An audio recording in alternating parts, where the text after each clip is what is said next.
Hey everyone, welcome back for another deep dive. Yeah, really glad to be back. We got to talk about this whole U.S.-Iran situation. It's Yeah, it's it's getting pretty tense. it's heating up again, and, we've been down this road before Oh yeah, where things get, a little scary. exactly. And President Trump's not exactly known for his subtle diplomacy. Right. So when he comes out and basically threatens to bomb Iran if they don't play ball on a new nuclear deal, Yeah, people tend to take notice. it definitely grabs the headlines. It does.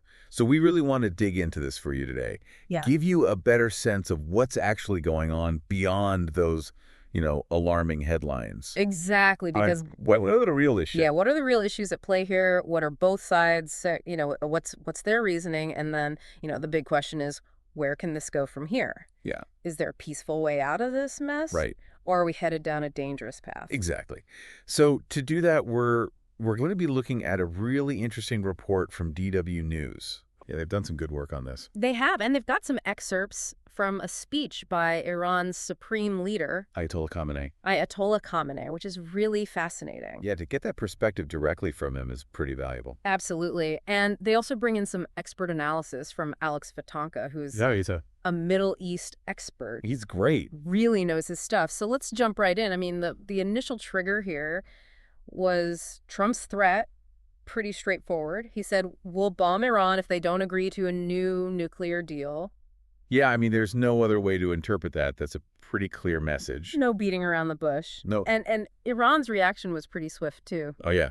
Ayatollah Khamenei, he gave a speech where he basically said, look, if the U.S. or their allies attack, Iran's going to hit back hard. Strong reciprocal blow were his exact words. Yeah, no ambiguity there. No, and this was widely reported. Oh, yeah, it was all over the news. But he did add that he doesn't really think an attack is likely right now. Yeah, which is somewhat reassuring, at least. A glimmer of hope.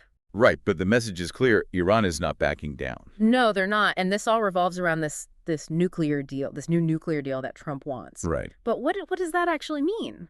What's he asking for?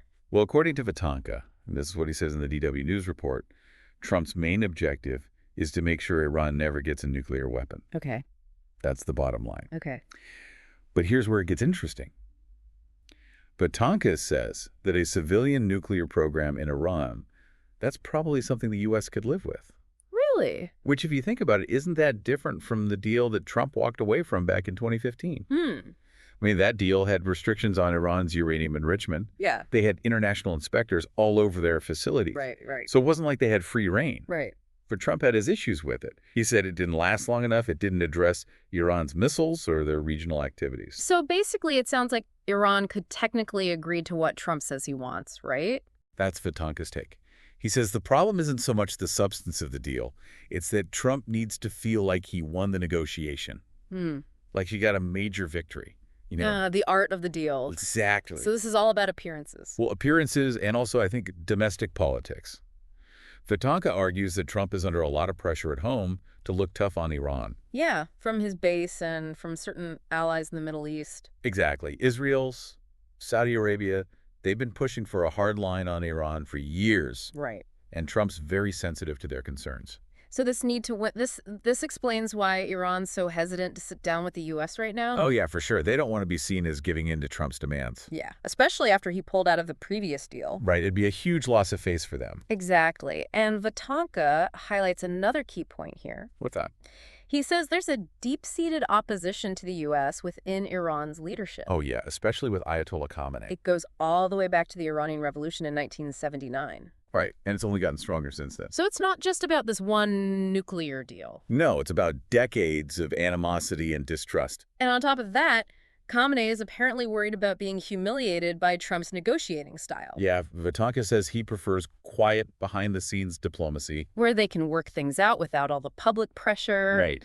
No Twitter wars, no name-calling. Exactly. So direct talks seem unlikely at this point. Yeah, probably not going to happen anytime soon. But DW News reports that Iran's open to talks through intermediaries. Yeah, that's the glimmer of hope here. So who are we talking about? Well, Oman's been playing a key role. They've been shuttling back and forth between Washington and Tehran. Like a diplomatic go-between. Exactly. Very interesting. And Qatar's also offered to help. Yeah, and maybe even Saudi Arabia. Wow. So there are options on the table. And Vatanka points out that whoever Trump visits next could also get involved. So it's not just those three countries. It could be anyone, really. So there's potential there. Yeah, the channels of communication are still open, even if they're not direct. But let's step back for a second and look at what Trump's trying to achieve here. Okay. I mean, beyond just getting a new deal, what's his strategy? What's driving him? Well, ever since he took office, he's been all about maximum pressure on Iran. Right, we hear that phrase a lot. Yeah, he pulled out of the nuclear deal, Yeah. imposed sanctions, and DW News reports that he's even threatened more economic penalties like tariffs. Wow, so it's a very deliberate strategy. Oh, yeah. He wants to squeeze Iran until they agree to his terms. But does he have a clear end game in mind? That's a good question. Vatanka actually suggests that Trump might not have a grand strategy for Iran. Really? He thinks Trump's more reactive, he's responding to pressure from his base, from his allies, and he's trying to undo what Obama did. So it's a mix of domestic politics, foreign policy, and maybe a bit of ego. Maybe a lot of ego. But that doesn't make it any less dangerous. No, not at all. So we have Iran refusing direct talks under pressure, Yeah. and the U.S. continuing its maximum pressure campaign, Yeah, it's a recipe for stalemate. and potentially conflict. Exactly. So how do we get out of this mess? Well, the fact that Iran's open to indirect talks is a good sign. It shows they're not completely closing the door. Right. And Vatanka says there is political will in Washington to find a solution. Okay, so there's hope. But there's also a big obstacle. Both sides want to be seen as the winner. Oh, so it's an ego thing again. It seems to be a recurring theme. Right, and Vatanka suggests a way to break this stalemate. What's that? Tone down the rhetoric. Stop with the threats and the insults. Yeah, create a more conducive environment for diplomacy. Exactly, because ultimately this is about finding a peaceful solution. And avoiding a potentially catastrophic war. Right, and that requires both sides to compromise, And to be willing to save face. to step back from the brink. Exactly. So let's zoom out for a second and remind everyone what's at the heart of this conflict. Yeah. It's this fundamental disagreement over Iran's nuclear program. Right. And the conditions under which they're willing to negotiate. Which is further complicated by decades of animosity and distrust. Exactly. It's not just about the nukes. It's about the whole history of U.S.-Iran relations. And the complex political landscapes in both countries. Right.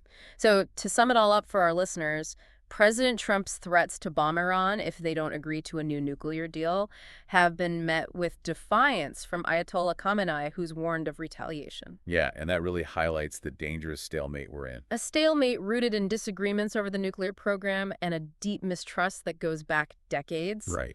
While direct talks are off the table for now, the possibility of indirect diplomacy through intermediaries like Oman does offer a glimmer of hope. But it's a very fragile hope. It is, because Iran wants a deal but fears humiliation. And the U.S. wants to prevent a nuclear Iran, but their tactics are seen as coercive. So it's a delicate balancing act. It is, and it's one that requires careful diplomacy and a willingness to compromise. Absolutely, and this brings us to a really important question for you, our listener. Given this long and complex history between the U.S. and Iran, and all the internal political pressures on both sides, Yeah. how might seemingly small gestures, or even just a change in tone, pave the way for bigger breakthroughs in the future? That's a great question. Or conversely, how could these same small things escalate the situation even further? Yeah, despite everyone saying they want a peaceful resolution. It's a really complex picture with so many moving parts. It is, and it's one that deserves our careful attention. Absolutely, because the stakes are incredibly high. They are,